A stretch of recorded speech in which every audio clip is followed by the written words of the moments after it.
Boa noite. Você confere agora as notícias que são destaque em Minas nesta quarta-feira.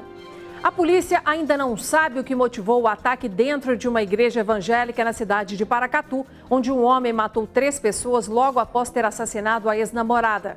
O alerta continua em Barão de Cocais. Os moradores se preparam para o rompimento da barragem da Vale, porque a parede da mina, que fica pertinho, continua se movimentando. Nossos repórteres estão lá na cidade e vão contar como a população está vivendo em meio a tanta tensão. Aqui na capital, destaque para a falta de insulina na rede pública. Sem esse medicamento, a vida de diabéticos está em risco. Vereador de Belo Horizonte, Cláudio Duarte, é indiciado por 3 crimes, entre eles a suspeita de tomar parte do salário dos funcionários do gabinete. Esse é um dos assuntos do nosso comentarista Orion Teixeira. Polícia faz maior apreensão de drogas do ano, 3 toneladas e ainda muitas armas. Estudantes universitários sofrem calote de cerimonial às vésperas de se formar aqui em Belo Horizonte. No futebol, vamos falar da derrota do Atlético ao estrear na Copa Sul-Americana. E não se esqueça, estamos transmitindo o nosso jornal também ao vivo pelo Facebook, na página da TV Band Minas.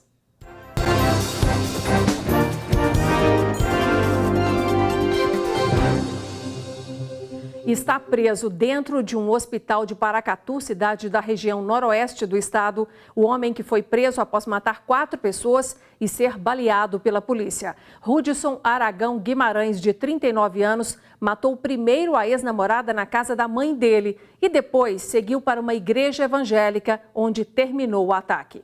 Um grupo de fiéis fazia uma oração por volta de 7 da noite, quando Rudson Aragão Guimarães, de 39 anos, chegou à igreja. Câmeras de segurança mostram o momento em que ele puxa uma das grades de proteção e invade o local. Ao ver o homem armado com uma garrucha, o pastor consegue fugir, mas os fiéis continuam na igreja. Rudson matou 3 pessoas. O pai do pastor, uma comerciante e uma servidora pública que foi feita refém e assassinada pelo atirador durante a negociação com a polícia. E ele chegou forçando a sua entrada, com sinais de alucinação, dizendo que havia regressado do inferno, inclusive, para matar o pastor, gritando pelo pastor. O crime aconteceu em Paracatu, que fica a 500 quilômetros de Belo Horizonte. Após atirar nas vítimas, Rudson foi baleado no ombro e levado para o hospital. Ele passou por cirurgia e permanece internado. Antes do ataque à igreja, ele esfaqueou a ex-namorada Heloísa Vieira Andrade, de 59 anos, que estava em casa. Ela foi socorrida por vizinhos, mas não resistiu aos ferimentos. Lúcia mora ao lado da igreja e ajudou o pastor a fugir no momento do ataque. Coloquei uma escada no meu jardim de inverno e ajudei ele a pular o muro para eles correr desse bandido. A delegada de crimes contra a vida vai proceder à autuação dele em flagrante, ainda que ele não seja apresentado, né, mantendo a escolta lá. Então, logo ele seja liberado, vai ser ouvido e encaminhado ao presídio. Moradores de Barão de Cocais vivem apreensivos pelo que pode acontecer nos próximos dias com a cidade, caso a parede da mina da Vale, a Gongo Soco, se rompa. A previsão é que isso ocorra até o próximo domingo. Caindo o talude, o tremor de terra poderá abalar a barragem que fica perto. A população está com muito medo. O drama dos cocaenses continua. O hospital do município e os postos de saúde ganharam geradores. Isso porque há o risco de faltar energia na cidade caso a barragem se rompa. O reforço de mais 20 bombeiros, 7 viaturas e um helicóptero também chegou para dar apoio. Aparato que tem deixado o psicológico dos moradores alterado. Raimunda é diretora de uma escola, mas desde a última simulação está em casa sem conseguir trabalhar. Fiquei aqui no portão da minha casa observando. Foi assustador. Eu não consegui me conter e chorei muito. Estou abalada desde sábado. O Rio São João, por onde os rejeitos devem chegar em caso de rompimento, passa no fundo da casa dos irmãos de Terezinha. A cunhada já abandonou o lugar e o que ficou foi só tristeza. Bom, nossa equipe está entrando agora na casa da Terezinha de Oliveira. Ela é a terceira do leito do rio para cá. A cunhada dela que mora na casa de baixo já abandonou a casa, né, Terezinha? E você já começou esse processo também? Né? Já abandonei. Estou começando a retirar minhas coisas do lugar e colocando na casa da minha mãe. Eu estou tirando as coisas devagar, porque até então, desde fevereiro, a gente está com esse problema. Minha casa ela é muito humilde.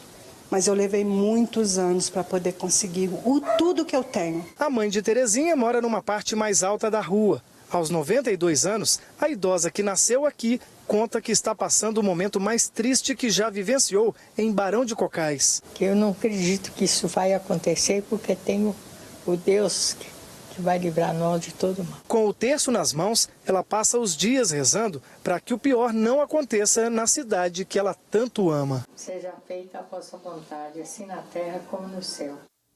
E os comerciantes também sentem muito o impacto do risco de desabamento da barragem da mina Gongo Soco, lá em Barão de Cocais. Os moradores estão tensos e, por isso, as lojas vazias.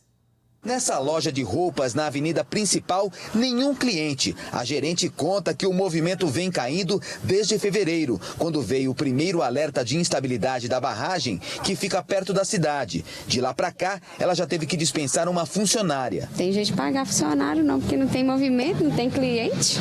O medo de moradores e turistas é devido ao risco de rompimento da barragem da mina de Gongo Soco, que fica a 13 quilômetros do centro de Barão de Cocais. Em caso de desastre, a região onde moram ou trabalham cerca de 6 mil pessoas seria atingida em 1 hora e 12 minutos. A apreensão aumentou nos últimos dias quando foi confirmado que uma parede da área escavada da mina, chamada de talude, vai desabar nos próximos dias. O deslocamento da estrutura, que costuma ser de 10 centímetros por ano, vem sendo de até 10 centímetros por dia. A maioria das vezes começa como uma pequena abertura e se eu negligencio essa abertura, à medida que eu tenho mais vento, que eu tenho mais água e que eu tenho mais ação, essa abertura ela vai se ampliando, até que chega a um ponto que ela não consegue se estabilizar e cai. Aquela área toda permanece evacuada desde fevereiro. Quase 500 pessoas viviam naquelas casas. A gente pode observar ali no fundo uma igreja. Esta é a primeira região a ser atingida em caso de rompimento da estrutura.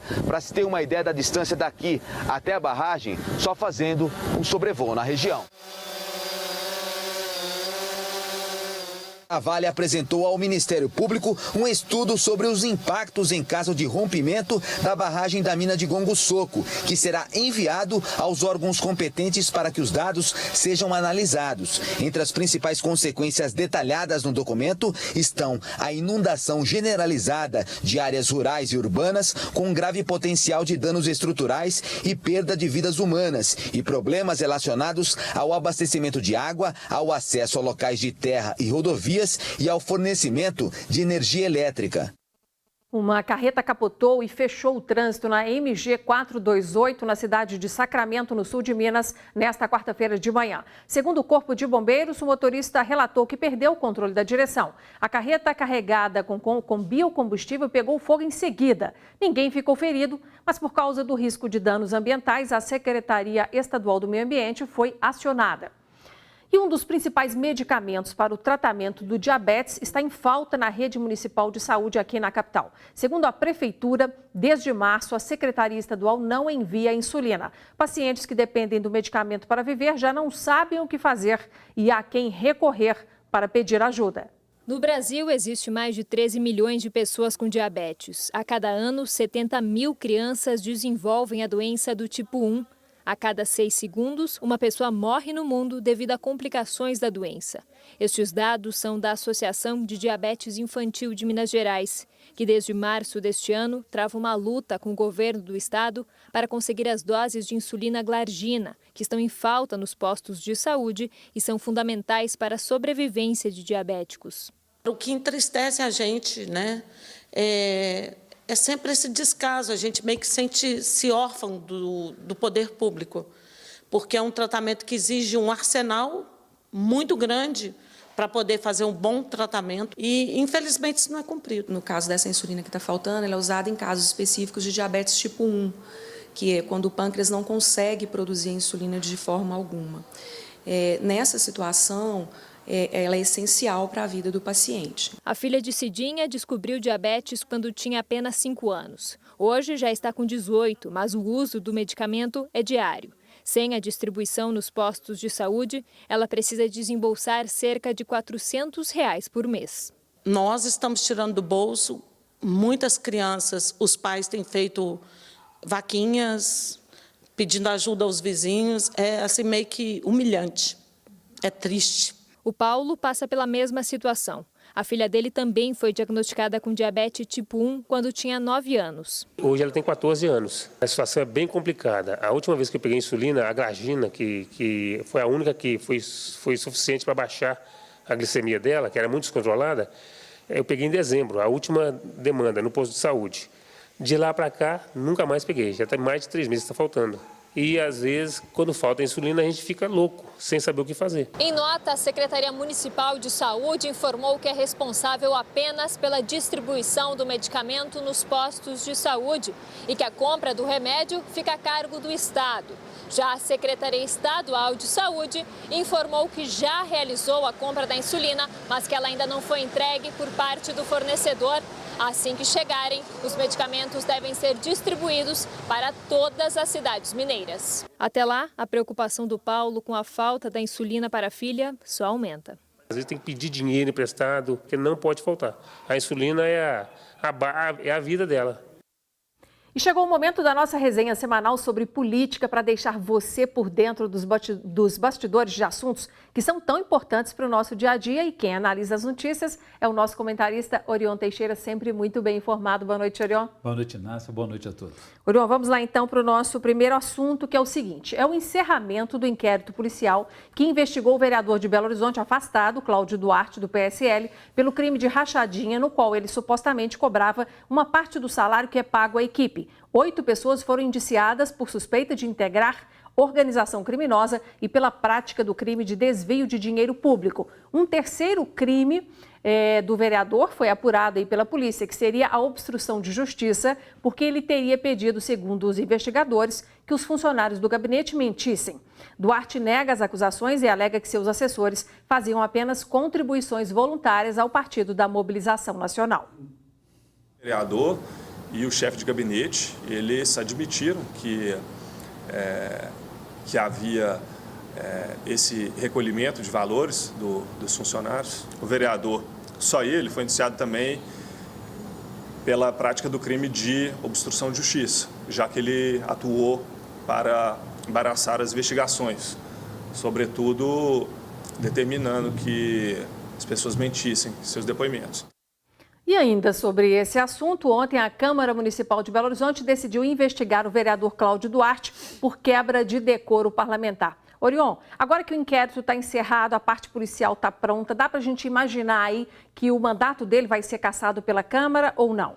Ainda não, Inácio, mas caminha nessa direção. Pode ser até que não se efetive caso o vereador renuncie, mas a tendência é de cassação dele e de outros vereadores que adotaram a mesma prática espúria. As provas são contundentes, existem áudios, depoimentos, acusações graves que podem favorecer essa situação. Como você sabe, o julgamento político da Câmara Municipal não depende de tantas provas, que são mais importantes para o julgamento criminal, que poderá, por exemplo, levá-lo de volta à prisão. Tá certo, a gente vai acompanhar e conta para você. E agora o nosso assunto é o Plano Diretor de Belo Horizonte, que já tramita na Câmara dos Vereadores há cerca de 4 anos. O projeto de lei está mais perto de ser aprovado. Na tarde de hoje, a Comissão de Orçamento e Finanças Públicas aprovou o documento com todas as emendas propostas e agora ele segue para votação em segundo turno, dia 5 de junho. Ontem, o prefeito da capital, Alexandre Calil, que foi eleito no PHS, mas que já está aí com mudança anunciada para o PSD, convocou uma coletiva para falar sobre o projeto e disse que Belo Horizonte não está à venda, se referindo à pressão que empresas estariam fazendo para mudar alguns itens do plano diretor. Entre eles, aquele que limita o volume de construção de um lote ao tamanho exato desse lote. Só poderá construir, além disso, quem pagar a mais para a prefeitura. Cerca de 30 entidades empresariais estão movimentando a campanha batizada aí de Mais Imposto Não BH, para evitar que isso aconteça. Vamos conferir o que disse o prefeito. A Prefeitura de Belo Horizonte não está à venda. O Executivo não está à venda. E a Câmara Municipal de Belo Horizonte não está à venda. Orion, o prefeito foi bem enfático, né? Mas a aprovação aí do plano diretor já virou uma novela em Belo Horizonte, tanto tempo de tramitação. Você acha que ele tem maioria para aprovar do jeito que está o projeto? Nossa, põe novela nisso, né? Agora o prefeito incrementa aí com essa atitude dele, fazer essa denúncia cometendo faltas sem bola, né? Dando caneladas e sem apresentar as provas de que empresários estariam tentando comprar o voto dos vereadores para retirar um artigo do projeto que cria um pagamento do valor adicional para quem constrói acima do limite legal. A Federação das Indústrias de Minas Gerais considera isso um aumento de imposto. O prefeito contestou e reagiu a isso. Ora, esse debate aí já trava o avanço do plano diretor há mais de 4 anos na Câmara Municipal, por supostamente aí reduzir o lucro das construtoras em grandes empreendimentos. O prefeito garante que tem um número de votos suficiente para aprovar o projeto, mas a partir de agora a pressão deve aumentar sobre os vereadores, especialmente sobre aqueles que temem ficar com a marca de criação de criadoras de impostos. E como você sabe, ano que vem tem eleição para todo mundo. E a grande questão, né, para ficar bem claro para quem está nos acompanhando, é que essa mudança seria o seguinte: quem tem um lote ali de 1.000 metros quadrados só poderia construir 1.000 metros quadrados exatamente, e não, por exemplo, 3.000 metros quadrados, disso, como é comum, né, em alguns lugares. Um valor adicional que chama de outorga onerosa. Exatamente. A gente vai acompanhar se isso vai acontecer. Claro que isso muda muito aí, inclusive a questão dos preços para os próximos meses e anos aqui em Belo Horizonte. Nosso próximo assunto é o seguinte: o ex-governador Eduardo Azeredo anunciou que vai se desfiliar aí do PSDB. Azeredo está preso há 1 ano em uma sala especial de um quartel do Corpo de Bombeiros aqui em Belo Horizonte. O ex-governador foi condenado a 20 anos e 1 mês de prisão por desvio de dinheiro público e lavagem de dinheiro. Orion, essa desfiliação aí seria uma atitude pessoal dele ou uma pressão das lideranças do PSDB para que ele saísse? Acho que as duas coisas, Inácio. O ex-governador se considera injustiçado pela condenação de 20 anos aí por peculato e lavagem de dinheiro e talvez se ressinta também do abandono partidário. E nesse momento político em que o PSDB realiza uma convenção até o final do mês e pode expulsar, por exemplo, o deputado federal e ex-governador Aécio Neves por envolvimento em denúncias de corrupção. Provavelmente alguém disse a ele que poderia também sofrer o mesmo tipo de penalidade e o convidou a sair do partido. Bom, nosso próximo assunto é o seguinte: foi aprovado nesta terça-feira em primeiro turno pelos deputados estaduais o projeto de lei que garante o repasse automático de impostos como IPVA e ICMS para as prefeituras, ao invés desse dinheiro ir para o cofre do Estado e só então ser encaminhado às prefeituras. Orion, há algumas semanas o próprio governador tomou a iniciativa de fazer o repasse direto. Esse projeto de lei é meio chover no molhado? Muda alguma coisa? É importante, Inácio, porque a mudança garante que a partir de agora nem o governador Romeu Zema, nem os futuros governadores possam sequestrar, possam voltar a reter os recursos dos municípios para ajustar as suas próprias contas. Desde fevereiro, Romeu Zema está pagando em dia aos municípios, aos prefeitos, e fez aquele acordo que já informamos aqui, de pagar em 3 anos o passivo devido aí de 7 bilhões de reais por conta dessa retenção durante 2 anos. 6 bilhões de reais durante o governo Pimentel, do PT, e agora 1 bilhão do governo Romeu Zema. Então é importante essa mudança, dar tranquilidade e segurança para que os prefeitos possam trabalhar e garantir o serviço público aos seus cidadãos. Garante o futuro, né? Exatamente. Bom, e o nosso último destaque nessa conversa com o Orion hoje é sobre um vídeo que foi gravado durante uma entrevista de um pastor francês concedido à TV Rede Super aqui em Belo Horizonte e que foi postado pelo presidente Jair Bolsonaro no final de semana, gerando muita repercussão. O pastor Steve Kunda disse que Bolsonaro seria o escolhido de Deus. Orion, como é que você analisa essa atitude, não do pastor de dizer isso, que está no papel dele ali, de fazer os seus comentários, inclusive religiosos, mas do presidente da República pegar esse vídeo e postar aí para todo mundo acompanhar e saber que ele endossa o que foi dito, né? É uma perda de tempo e de energia, Inácio, porque quem está numa posição de presidente da República, né, deve reconhecer que essa oportunidade, essa situação que ele vive, ela é provisória e que o presidente da República é igual aos cidadãos mortais comuns. Quem chega a essa posição devia compreender que tem uma oportunidade rara para aí usar o poder a favor da melhoria da vida das pessoas, especialmente daquelas que mais necessitam de governo. Quer dizer, até onde a gente sabe, foi escolhido pelos eleitores, né? Exatamente. Obrigada, viu, Orion? Até semana que vem. E veja a seguir, Atlético estreia com derrota na Copa Sul-Americana e precisará reverter esse resultado dia 28 aqui em BH.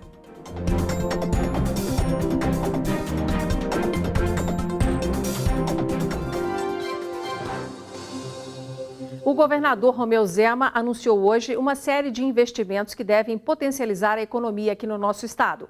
O primeiro anúncio foi a ampliação da fábrica de motores da Fiat em Betim, na região metropolitana da capital. Na sequência, um protocolo de intenções entre o governo e a montadora para promover e incentivar o uso de combustíveis sustentáveis, além da implantação de programas e de projetos que fomentam a educação, a pesquisa e o desenvolvimento na área de engenharia automotiva. Ao todo, os investimentos giram aí em torno de 8 bilhões e meio de reais, isso até 2024, e a expectativa é que mais de 9 mil empregos sejam gerados. Além disso, os veículos novos fabricados em Minas Gerais, cujo motor será aí a gás natural, eles terão benefícios especiais, como a isenção do pagamento do IPVA.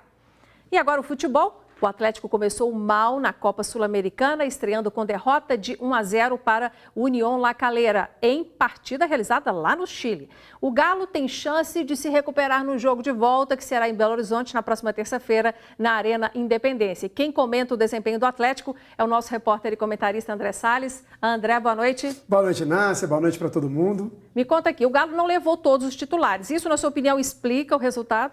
Com certeza, Inácia. São muitos titulares e titulares fundamentais, né? A gente está falando aí, por exemplo, de um Vitor, de um Hever, que ficou fora por problema físico, mas também é um titular, capitão. Então são jogadores muito importantes, Ricardo Oliveira, Casares, enfim. Atlético muito mexido, a gente está vendo o gol que sofreu, jogou em grama sintética contra um time que não é tão conhecido, né? Tá fazendo aí sua primeira competição internacional, mas é um time que vai bem no Campeonato Chileno, tá na 5ª posição. Então todos esses fatores acho que fizeram um cenário difícil. O Atlético de fato foi dominado, acho que o resultado foi justo, poderia ter voltado com empate, mas acabou então sofrendo essa derrota, mas é uma derrota por placar mínimo. Então o Atlético tem todas as condições com o time titular de reverter com tranquilidade na Arena Independência. Tá certo, a gente vai acompanhar. Obrigada, André. Valeu. A Polícia Civil de Minas fez a maior apreensão de drogas deste ano, hoje, na região da Zona da Mata. Foram apreendidos 3 toneladas de maconha e 35 armas, sendo 10 delas de grosso calibre. Havia também cerca de 1.000 munições. Um homem foi preso e a polícia acredita que ele trabalha em conjunto com traficantes do Rio de Janeiro. As drogas e as armas foram encontradas no fundo falso de um caminhão que estava em um sítio em Juiz de Fora e foi apreendido aí também. Um carro também foi recolhido pelos policiais. Está internada no Hospital João 23, aqui em BH, a jovem de 20 anos que sofreu uma tentativa de estupro na madrugada de hoje em Ribeirão das Neves, na região metropolitana. Segundo a PM, a moça e 2 amigas aceitaram carona do suspeito após uma festa. Ele dirigiu até uma estrada de terra na zona rural. Quando perceberam as intenções dele, uma das moças puxou o freio de mão e 2 conseguiram fugir. O autor tentou obrigar a jovem a ingerir bebida e tentou estuprá-la.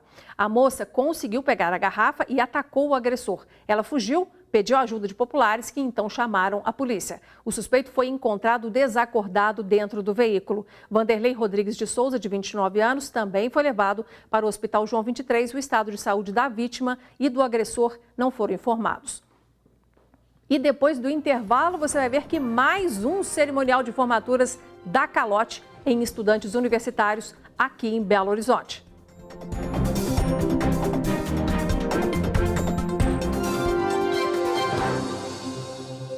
Dois irmãos adolescentes foram baleados dentro de um táxi, acompanhados da mãe, logo após prestarem depoimento em uma delegacia de Vespasiano, na Grande BH. O rapaz, de 16 anos, foi apreendido com 5 quilos de maconha. 2 suspeitos em uma moto se aproximaram do táxi e atiraram contra a família. O rapaz foi atingido na perna e a menina nas costas. Eles receberam atendimento inicial na UPA e foram transferidos para o Hospital João 23. O estado de saúde não foi informado. A polícia agora investiga o que motivou o ataque. Mais uma vez, estudantes universitários sofrem calote de cerimonial às vésperas de se formar aqui na capital. Os responsáveis pela empresa Atria Eventos desapareceram sem dar explicações e agora quem pagou pelo baile não sabe o que fazer para realizar o sonho ou reaver o dinheiro. Estes são formandos dos cursos de Fisioterapia, Administração e Ciências Contábeis de 2 universidades de Belo Horizonte. Eles carregam junto à frustração boletos pagos, contratos assinados e um boletim de ocorrência. No dia que a gente ficou sabendo, foi tristeza total, todo mundo chorando, porque são 4 anos e meio planejando. A gente planeja roupa, a gente planeja tudo. Pessoas, trabalham bastante, às vezes trabalham até mais do que a carga horária que é estabelecida, deixam de comer, de fazer muitas atividades para poder pagar uma empresa e, infelizmente, a pior coisa é a frustração maior, que é referente quando roubam o nosso sonho. A empresa fechou as portas e ninguém atende. A proprietária sumiu.